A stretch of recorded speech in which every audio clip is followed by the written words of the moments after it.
வணக்கம். இன்றைய செய்தி தொகுப்பினை வழங்குவதற்காக நான் கோட்டீஸ்வரன். முதலில் தலைப்புச் செய்திகளை பார்க்கலாம். அமைச்சர் ஆர் காந்தி ஏற்பாட்டின் பேரில் ஏராளமான அதிமுக நிர்வாகிகள் திமுகவில் இணைப்பு. முதலமைச்சர் மு.க. ஸ்டாலின் வரவேற்பு. திருப்பத்தூர் அருகே வெடிகுண்டு வைத்து குடும்பத்தையே கொல்ல முயன்ற சம்பவம். 5 பேரை மடக்கி பிடித்து கைது செய்தது தனிப்படை.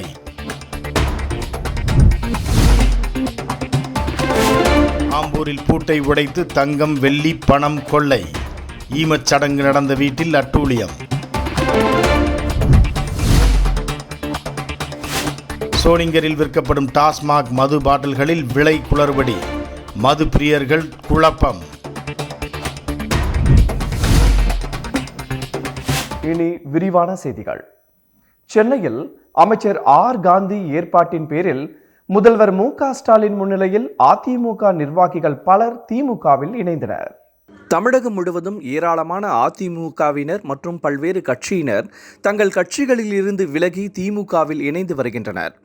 இதேபோல் சென்னை அண்ணா அறிவாலயத்தில் தமிழக முதல்வர் மு.க. ஸ்டாலின் முன்னிலையில் அதிமுக மாவட்ட வர்த்தகர் அணி செயலாளர் ஆற்காடு ஏவி சாரதி தனது ஆதரவாளர்களுடன் தமிழக கைத்தறி மற்றும் ஜவுளித்துறை அமைச்சரும் திமுக மாவட்ட செயலாளருமான ஆர் காந்தி ஏற்பாட்டின் பேரில் திமுகவில் தன்னை இணைத்துக் கொண்டார். இந்த நிகழ்ச்சியில் நீர்ப்பாசனத்துறை அமைச்சர் துரைமுருகன், பொதுப்பணித்துறை அமைச்சர் ஏவா வேலு, நாடாளுமன்ற உறுப்பினர்கள் ஜெகத் ரட்சகன், ஆர்.எஸ். பாரதி, ஆர். ராசா மற்றும் அணைக்கட்டு சட்டமன்ற உறுப்பினர் ஏ.பி. நந்தகுமார் மற்றும் திமுகவைச் சேர்ந்த பலர் உடன் இருந்தனர். பின்னர் செய்தியாளர்களிடம் பேசிய ஏவி சாரதி, அதிமுக தலைமையில் ஆளுமையும் இல்லை, அரவணைப்பும் இல்லை என்றும், திட்டமிட்டே ஆற்காடு தொகுதியை கூட்டணிக்கு வழங்கப்பட்டது என்றும், அதிமுகவில் உட்கட்சி பிரச்சினை அதிகமாக உள்ளதாகவும் கூறினார். மேலும் அதிமுகவில் இருந்து விலகி இன்னும் பல ஆயிரம் பேர் திமுகவில் இணைய காத்திருப்பதாகவும் அவர் தெரிவித்தார். அதிமுக தலைவர்கள்கிட்ட ஆளுமையும் இல்லை, அரவணைப்பும் இல்லை. அதனால தொடர்ச்சியாக அதிமுக நிறைய நிர்வாகிகள் ஆயிரக்கணக்கான பேர் வரது தயாராக இருக்காங்க. உங்களுக்கு ஆற்காடு தொகுதியில் போட்டியிடுறதுக்கு வாய்ப்பு கொடுக்கல, அதனால அதுவும் ஒரு காரணம். என்ன அங்க கூட்டணி கட்சிக்கு ஒதுக்கினது காரணமா? கூட்டணி கட்சிக்கு திட்டமிட்டு ஒதுக்கப்பட்டது. அதனால அங்க உள்ள மாவட்ட ரீதியா பிரச்சனைகள் இருக்கு. அதிமுக நிறைய உள்கட்சி நிறைய பிரச்சனைகள் இருக்கு. வருங்காலங்களில் அது வெளிப்படும். திமுக இல்லை, பொறுப்புக்காக வரல, பொறுப்பாக செயல்படுவோம். எல்லாமே வந்து முடிவு செய்யும். உங்களோட எவ்வளோ பேர்? 100 வந்திருக்காங்க. பட் கொரோனா காலன்றதுனால ஆயிரக்கணக்கான பேர்களை போட்ட முடியல. சில பேர் மட்டும்தான் முக்கியமானவர்கள் மட்டும் போட்டுருக்கோம். கொரோனா காலம் முடிஞ்ச பிறகு மாவட்டத்திலேயோ இல்லை தலைமை என்ன சொல்லுதோ அதுபடி ஆயிரக்கணக்கான பேரோட ஒரு மாவட்ட அமைச்சர் என்ன சொல்றதோ அதுபடி செயல்படும். இந்த பேட்டியின் போது அமைச்சர் ஆர் காந்தி உள்ளிட்ட பலர் உடன் இருந்தனர். திருப்பத்தூரில் வெடிகுண்டு வைத்து ஒரு குடும்பத்தையே கொல்ல முயன்ற விவகாரம் தொடர்பாக 5 பேரை காவல்துறையினர் கைது செய்து தீவிர விசாரணை மேற்கொண்டு வருகின்றனர். திருப்பத்தூர் நரியநேரி அருகே உள்ள கொண்டநாயக்கன்பட்டி கிராமத்தை சேர்ந்தவர் நரசிம்மன். இவருக்கும் அதே பகுதியைச் சேர்ந்த ராஜா என்பவரின் 2வது மனைவியின் மகள் அனிதாவிற்கும் கடந்த 15 ஆண்டுகளுக்கு முன்பு திருமணம் நடைபெற்றுள்ளது. இந்த நிலையில் ராஜா தனக்கு சொந்தமான நிலத்தை சில ஆண்டுகளுக்கு முன்பு வேறு ஒருவருக்கு விற்றுள்ளார். அந்த நிலத்தை நரசிம்மன் 45 லட்சம் ரூபாய் கொடுத்து வாங்கி கொண்டதாக கூறப்படுகிறது. இருப்பினும் அந்த நிலத்தை தனக்கே மீண்டும் விற்றுவிடும்படி நரசிம்மனிடம் ராஜா அவ்வப்போது கேட்டு வந்துள்ளார். இதற்கு நரசிம்மன் மறுத்து வந்ததால் இருவரிடையே முன்விரோதம் ஏற்பட்டு அடிக்கடி தகராறு நடந்து வந்துள்ளது. இந்த பிரச்சினை காரணமாக மருமகன் நரசிம்மன் மற்றும் அவரது குடும்பத்தை கொலை செய்ய ராஜா திட்டமிட்டுள்ளார். அதன்படி நேற்று அதிகாலை ராஜா தனது மகன்களான யுவராஜ், கார்த்தி ஆகியோருடன் நரசிம்மனின் வீடு, மாடி மற்றும் வீட்டை சுற்றியுள்ள பகுதிகளில் டெட்டனேட்டர் வெடிப்பொருட்களை புதைத்துள்ளார். அப்போது சத்தம் கேட்டு வெளியே வந்த நரசிம்மனை பார்த்தவுடன் ராஜா உள்ளிட்ட மூவரும் அங்கிருந்து தப்பி ஓடியுள்ளனர். இதன் பின்னர் சந்தேகமடைந்த நரசிம்மன் தனது குடும்பத்தினரை எழுப்பி பார்த்தபோது வீட்டை சுற்றிலும் சுமார் 30 இடங்களில் டெட்டனேட்டர் வெடிப்பொருட்கள் புதைத்து வைத்திருந்தது தெரிய வந்தது. இது குறித்து தகவல் அறிந்து வந்த கந்திலி காவல்துறையினர் மற்றும் வெடிபொருள் செயல் இழப்பு பிரிவினர் ஆகியோர் டெட்டனேட்டர் வெடிப்பொருட்களை லாவகமாக அகற்றினர். இது தொடர்பாக மாவட்ட காவல்துறை கண்காணிப்பாளர் சிபி சக்கரவர்த்தி உத்தரவின் பேரில் தனிப்படை அமைக்கப்பட்டு தப்பியோடிய ராஜா உள்ளிட்ட மூவரையும் தீவிரமாக தேடி வந்தனர். இந்நிலையில் நேற்று நள்ளிரவு ராஜா, அவரது மகன்கள் யுவராஜ், கார்த்தி ஆகியோரை தனிப்படை காவல்துறையினர் கைது செய்தனர். மேலும் இவர்களுக்கு டெட்டனேட்டர் வெடிபொருட்களை சப்ளை செய்ததாக அதே பகுதியைச் சேர்ந்த விஜயகுமார், முனுசாமி ஆகிய இருவரையும் போலீசார் கைது செய்தனர். போலீசாரிடம் ராஜா அளித்த வாக்குமூலத்தில் தான் விற்ற சொத்தை தனக்கே வழங்கும்படி நரசிம்மனிடம் கூறியதாகவும், ஆனால் அவர் கொடுக்க மறுத்து தொடர்ந்து பிடிவாதம் பிடித்ததால் அவரை குடும்பத்தோடு கொலை செய்ய திட்டமிட்டதாகவும், அதன்படி வீட்டை சுற்றிலும் வெடிபொருட்களை வைத்து குடும்பத்தோடு கொலை செய்துவிட்டு சிலிண்டர் வெடித்து வீடு இடிந்தது போன்ற தோற்றம் ஏற்படுத்த திட்டமிட்டதாகவும் அவர் காவல்துறையினரிடம் தெரிவித்தார். இதையடுத்து கைது செய்யப்பட்ட 5 பேரையும் நீதிபதி முன்பு ஆஜர்படுத்தி திருப்பத்தூர் கிளை சிறையில் அடைத்தனர். ஆம்பூரில் வீட்டின் பூட்டை உடைத்து 22 சவரன் தங்க நகைகள், வெள்ளி பொருட்கள் மற்றும் 3.5 லட்சம் பணம் ஆகியவற்றை மர்ம நபர்கள் கொள்ளையடித்துச் சென்றுள்ளனர். திருப்பத்தூர் மாவட்டம் ஆம்பூர் KM நகர் புதுமனை 2வது வீதியில் வசித்து வந்தவர் ஃபாரூக். கெமிக்கல் தொழில் செய்து வந்த இவர் கடந்த வாரம் உடல்நலக்குறைவால் இறந்துவிட்ட நிலையில் ஃபாரூக்கின் மனைவி அக்தர் பேகம் தனது பிள்ளைகளுடன் அங்குள்ள தமிழ்நாடு வீட்டு வசதி வாரிய குடியிருப்பு பின்புறம் தனது மகள் வீட்டில் தங்கியிருந்தார். இந்த நிலையில் ஃபாரூக்கின் மகன் ஷஃபீக் தனது தந்தை இறந்த வீட்டில் தினமும் காலை வேளையில் சென்று பிரார்த்தனை செய்து வந்ததாக கூறப்படுகிறது. இதேபோல் நேற்று தனது தந்தையின் வீட்டுக்கு சென்று பார்த்தபோது அங்கு வீட்டின் பூட்டு உடைக்கப்பட்டு திறந்து கிடந்தது தெரிய வந்தது. இதனால் கடும் அதிர்ச்சி அடைந்த அவர் உள்ளே சென்று பார்த்தபோது மாடியில் உள்ள அறையில் இருந்த 2 பீரோக்களின் பூட்டை உடைத்து அதில் வைத்திருந்த 22 சவரன் தங்க நகைகள், வெள்ளி கொலுசுகள் மற்றும் 3.5 லட்சம் ரொக்கப்பணம் ஆகியவற்றை மர்ம நபர்கள் கொள்ளையடித்துச் சென்றது தெரிய வந்தது. இது குறித்து ஷபீக் ஆம்பூர் நகர காவல் நிலையத்தில் அளித்த புகாரின் பேரில் காவல்துறையினர் சம்பவ இடத்திற்கு சென்று தடயங்களை சேகரித்து விசாரணை மேற்கொண்டனர். மேலும் சம்பவம் குறித்து ஆம்பூர் நகர காவல்துறையினர் வழக்கு பதிவு செய்து கொள்ளை சம்பவத்தில் ஈடுபட்ட மர்ம நபர்களை தேடி வருகின்றனர். கடந்த வாரம் தந்தை இறந்த நிலையில் தற்போது வீட்டின் பூட்டை உடைத்து நகை, பணம் திருடு போன சம்பவத்தால் அந்த குடும்பத்தினர் பெரும் சோகமடைந்துள்ளனர்.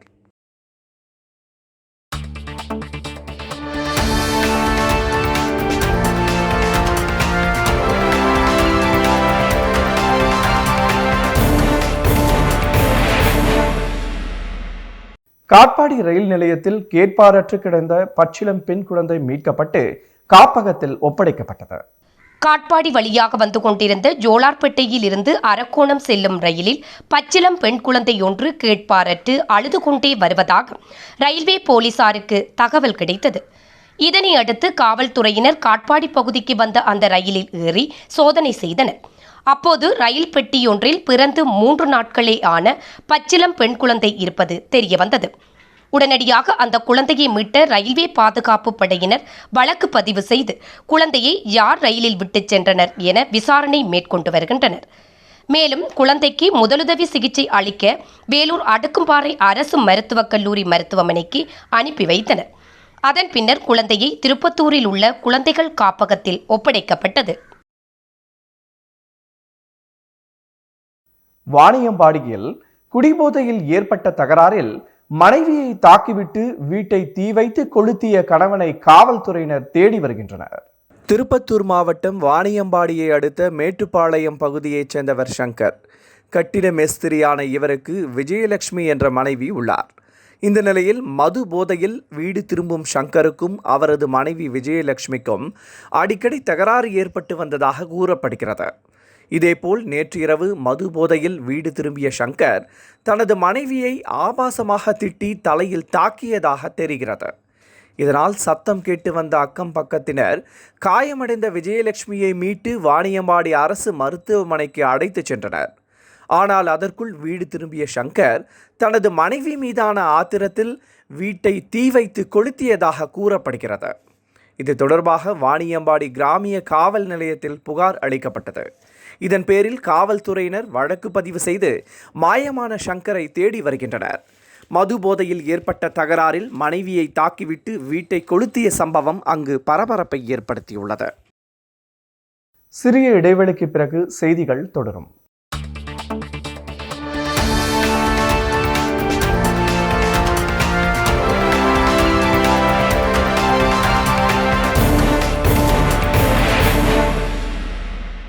செய்திகள் தொடர்கின்றன. வேலூர் கோட்டை ஜலகண்டேஸ்வரர் கோவிலில் ஆவணி மாத சுக்லபட்ச சதுர்தசியை முன்னிட்டு ஸ்ரீ நடராஜருக்கு சிறப்பு பூஜைகள் நடைபெற்றது. வேலூர் கோட்டையில் உள்ள ஸ்ரீ ஜலகண்டேஸ்வரர் கோவிலில் ஆவணி மாத சுக்லபட்ச சதுர்தசியை முன்னிட்டு ஸ்ரீ நடராஜர் சிவகாம சுந்தரி அம்பாளுக்கு சிறப்பு யாகம் நடைபெற்றது.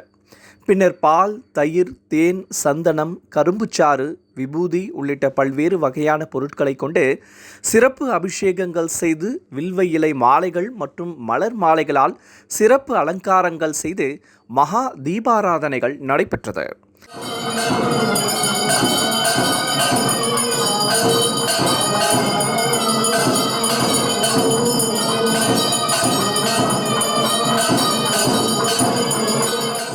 இதில் கொரோனா காரணமாக தமிழக அரசு வெள்ளி, சனி, ஞாயிறு ஆகிய 3 நாட்கள் பக்தர்கள் வழிபாட்டிற்கு தடை விதித்துள்ளதால் பக்தர்கள் யாரும் அனுமதிக்கப்படவில்லை என்பது குறிப்பிடத்தக்கது. ஷோலிங்கர் பகுதியில் செயல்படும் டாஸ்மாக் மதுக்கடைகளில் விற்கப்படும் மது பாட்டில்களில் இருவேறு விலை உள்ளதால் மது பிரியர்கள் குழப்பமடைந்துள்ளனர். ஷோலிங்கர் பகுதியில் செயல்பட்டு வரக்கூடிய டாஸ்மாக் கடை ஒன்றில் மது பாட்டில் விலையானது இருவேறு விலைப்பட்டியல் இருப்பதால் குடிமகன்கள் அதிர்ச்சியடைந்துள்ளனர். இதுகுறித்து மதுப்பிரியர்கள் டாஸ்மாக் மதுக்கடைகளில் பெரும்பாலான பாட்டில்களில் இருவேறு விலைகள் உள்ளதாகவும், உதாரணத்திற்கு ஒரு மது பாட்டிலில் எம்ஆர்பி 360 என்றும் அதே பாட்டிலில் மற்றொரு புறத்தில் எம்ஆர்பி 400 எனவும் குறிப்பிட்டு விற்பனை செய்யப்பட்டு வருவதாகவும், இதுபோக எம்ஆர்பி விலையை விட அதிகமாகவும் பல நேரங்களில் வசூலிப்பதாகவும் தெரிவித்தனர். மேலும் இந்த இருவேறு விலை குளறுபடியால் இந்த மது பாட்டில் உண்மையான மதுவா அல்லது போலி மதுவா என்ற சந்தேகம் எழுவதாகவும் அவர்கள் ஆதங்கம் தெரிவித்துள்ளனர். எனவே இது தொடர்பாக டாஸ்மாக் உயர் அதிகாரிகள் ஆய்வு நடத்தி விசாரிக்க வேண்டும் எனவும் அவர்கள் கோரிக்கை விடுத்துள்ளனர். திருப்பத்தூர் மாவட்ட ஆட்சியர் அமர் குஷ்வாஹா உழவர் சந்தையில் திடீர் ஆய்வு மேற்கொண்டு வியாபாரிகளிடம் குறைகளை கேட்டறிந்தார். திருப்பத்தூர் கிருஷ்ணகிரி சாலை பெரியார் நகர் எதிரே அமைந்துள்ள உழவர் சந்தைக்கு மாவட்ட ஆட்சியர் அமர் குஷ்வாஹா திடீரென சென்று ஆய்வு மேற்கொண்டார். அப்போது அங்குள்ள வியாபாரிகள் நோய் தொற்று கட்டுப்பாடுகளான சமூக இடைவெளி, முகக்கவசம், கிருமி நாசினி தெளித்தல் ஆகியவற்றை சரியாக பயன்படுத்துகிறார்களா என்றும், காய்கறிகளை அன்றன்றைக்கே சுத்தமாக பொதுமக்களுக்கு வியாபாரம் செய்கிறார்களா என்பதையும் ஆய்வு செய்து ஆட்சியர் கேட்டறிந்தார். இந்த ஆய்வின் போது நகராட்சி ஆணையர் ஏகராஜ் மற்றும் வட்டாட்சியர் சிவப்பிரகாசம் ஆகியோர் உடன் இருந்தனர். அப்போது அங்கிருந்த வியாபாரிகள் உழவர் சந்தைக்கு அருகில் உள்ள கால்வாயில் அதிக அளவில் துர்நாற்றம் வீசுவதாகவும், இதனால் கொசுக்கள் நிறைந்து காணப்படுகின்றன என்றும், கழிவறையில் போதிய தண்ணீர் வசதி இல்லை எனவும், எனவே இவற்றை சரி செய்து தரும்படியும் மாவட்ட ஆட்சியரிடம் கோரிக்கை வைத்தனர். இதனை கேட்டறிந்த மாவட்ட ஆட்சியர் உடனடியாக அங்கிருந்த நகராட்சி ஆணையரிடம் தினந்தோறும் கால்வாயை சுத்தம் செய்யவும், கழிவறையில் தண்ணீர் தொடர்ந்து இருக்க ஏற்பாடு செய்து கொடுக்கவும் உத்தரவிட்டார். மேலும் சுகாதாரம் சம்பந்தமாக ஏதாவது உதவி தேவைப்படின் நேரடியாக தன்னை அணுகலாம் எனவும் வியாபாரிகளிடம் ஆட்சியர் கேட்டுக்கொண்டார். அப்போது அங்குள்ள உழவர் சந்தைக்கு அரிதாக விற்பனைக்கு வந்த நாட்டு காளான் உள்ளது குறித்து அங்கிருந்த வியாபாரி ஒருவர் ஆட்சியரிடம் தெரிவித்தார். இதையடுத்து ஆட்சியர் அமர் குஷ்வாஹா உடனடியாக அந்த நாட்டு காளானை வாங்கிச் சென்றது குறிப்பிடத்தக்கது.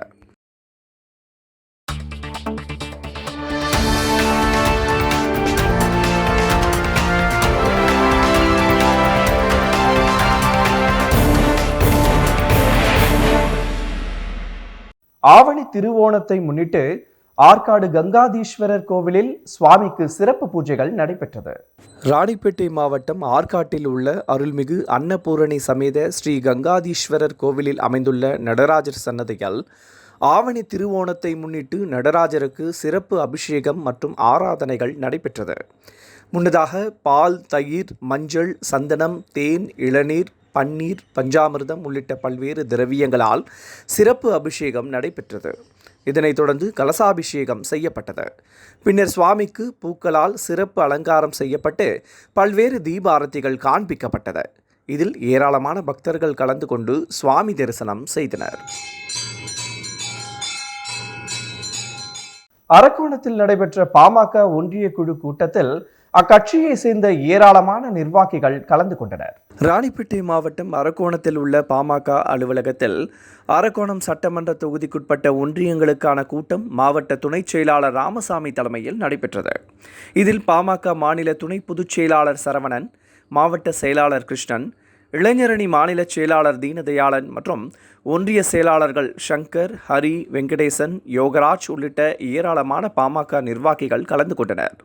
இந்த கூட்டத்தில் 10.5% இடஒதுக்கீடு பெற்றுத்தந்த பாமக நிறுவனர் ராமதாசுக்கு நன்றி தெரிவிப்பது, உள்ளாட்சி தேர்தலில் பாமகவின் வெற்றிக்காக கடுமையாக உழைப்பது, அரக்கோணத்தில் விவசாயிகளின் நலனை கருதி 25 இடங்களில் அரசு நேரடி நெல் கொள்முதல் நிலையங்களை திறக்க நடவடிக்கை எடுக்க வேண்டும் என தீர்மானம் நிறைவேற்றி இந்த கூட்டத்தில் ஒருமனதாக முடிவு செய்யப்பட்டது.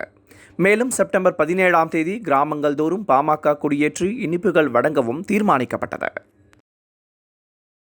இத்துடன் செய்திகள் நிறைவு பெறுகின்றன. செய்திகளின் மறு ஒளிபரப்பை தினமும் இரவு 10:30 மற்றும் காலை 8 மணி, மதியம் 1 மணிக்கு காண தவறாதீர்கள். வணக்கம்.